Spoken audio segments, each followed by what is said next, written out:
Hey guys, it's Karl. We're kicking off the new year 2023 with a desk setup vid, as I typically do every year.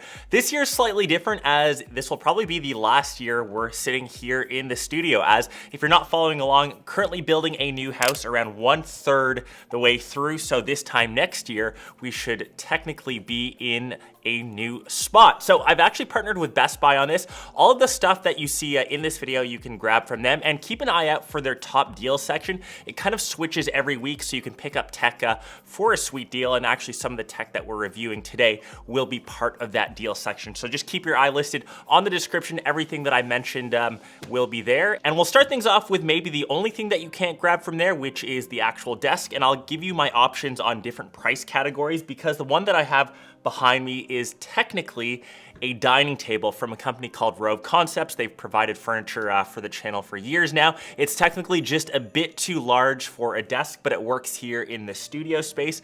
I know that it's on the pricier end, and if you want to have different options, definitely IKEA is the best bang for your buck. The typical YouTuber hack is the two IKEA Alex drawers with actually their kitchen countertops. I've had that hack for years. It actually lives over off camera this way for different parts of my desk setup. So definitely recommended. That's the best bang for your buck, and you can go all the way to Rove Concepts. If you're a bit more baller, the finish is nicer, they've held up well, but just slightly too large for most desks, I would say.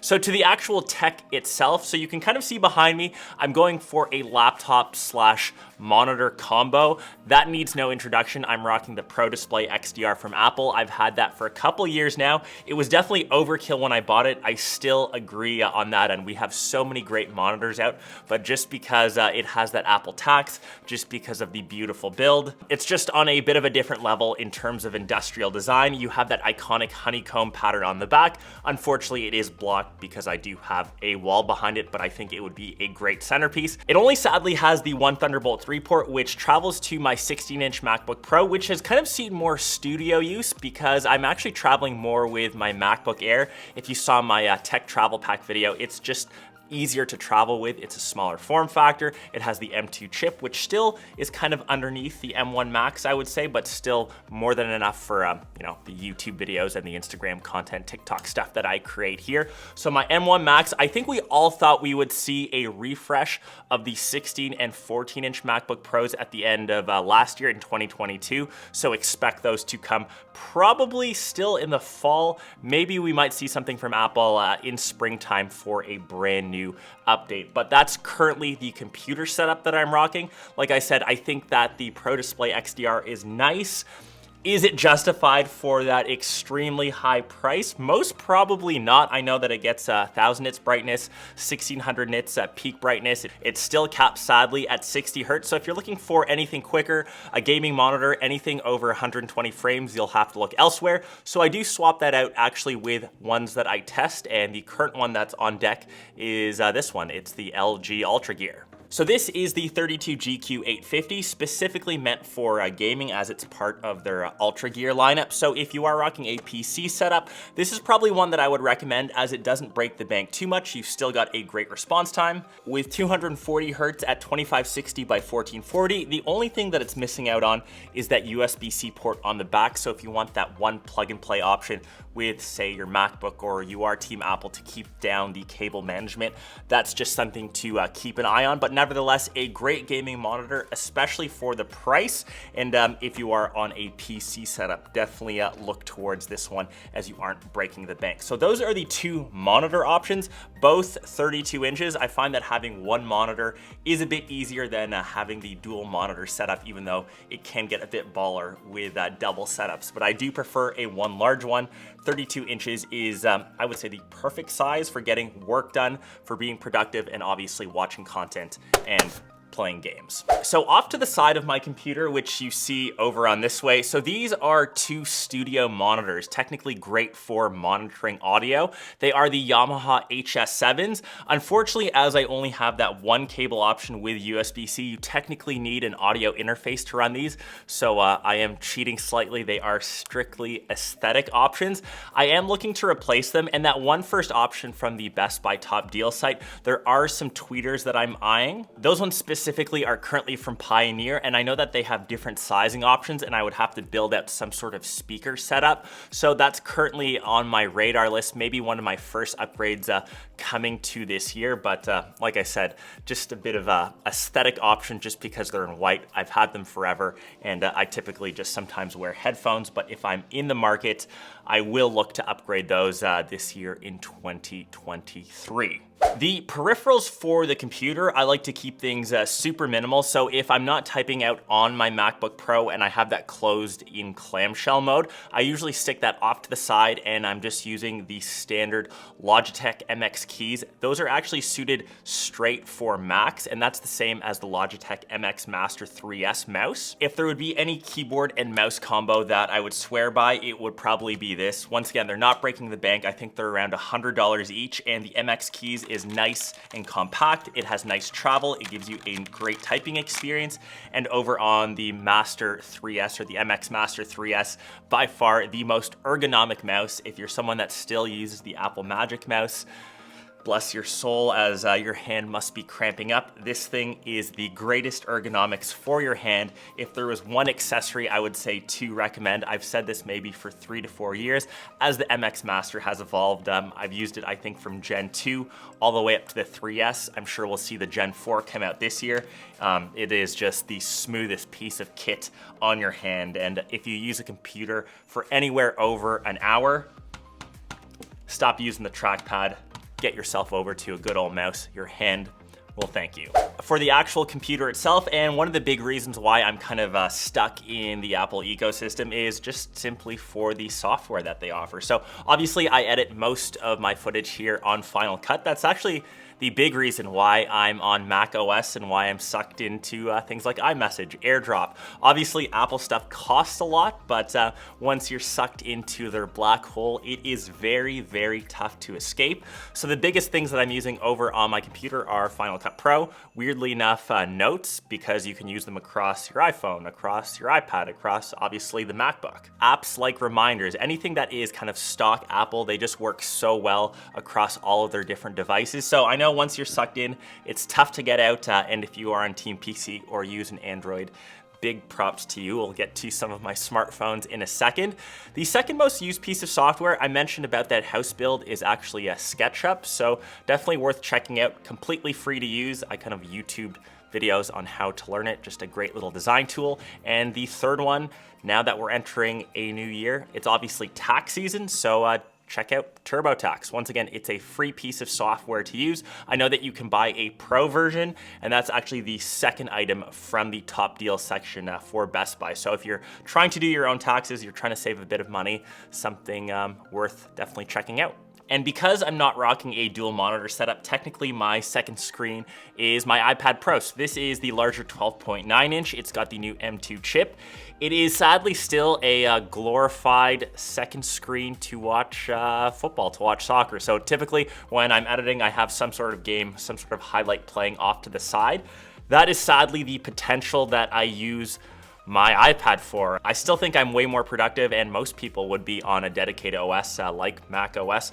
iPad OS is still limited. You still don't get Final Cut Pro as an example, and for something with an M2 chip, for something that cost over $1,500, you would expect that. So I'm interested to see what Apple does with the iPad line. I still think they need to make it a bit more versatile. Obviously, if you're a graphic designer, if you love to use the Apple Pencil, you'll probably disagree, but currently that's what I use for Sidecar and as my second screen. So definitely glorified, definitely overkill for the current setup, but that is what it is. In terms of the rest of the actual accessories, I'm kind of looking behind me. Like I said, I try to keep things minimal. This is the only organized point in my life, my workstation. If I were to show you what the rest of my studio looks like, I'll kind of take out my phone now quickly and show you something. You'll just see what organized chaos looks like.